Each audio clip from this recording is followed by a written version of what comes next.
আল্লাহর নবী একদিন বলেছিল, আবু বকর আমি যেদিন হিজরত করতে যাব, যেদিন আমি হিজরত করতে যাব আবু বকর, সেই দিন তুমি আমার সঙ্গী হইবা, তুমি আবু বকর।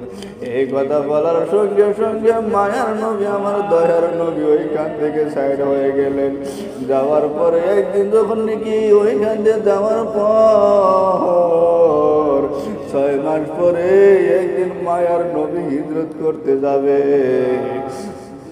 যখন নাকি হিজরত করতে যাবে, ওই টাইমে আল্লাহর নবী আবু বকরের দরজায় হাজির। আল্লাহর নবী বলতেছে, আবু বকর এইভাবে ডাক দিতে দেরি হলো রে। আবু বকর লাব্বাইক ইয়া রাসূলুল্লাহ বলে জবাব দিতে দেরি করে নাই।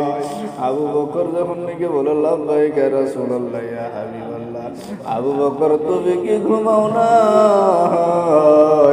আল্লাহ রাসূল কয়, আবু বকর তো এত রাত হয়ে গেছে, তুমি কি ঘুমাও না? আবু বকর বলতে যে, ইয়া রাসূলুল্লাহ ইয়া হাবিবাল্লাহ, নবী গো আপনি যে আমাকে একদিন বলেছিলেন, সেই দিন থেকে আমি আবু বকর একটা রাত্র ঘুমাই না।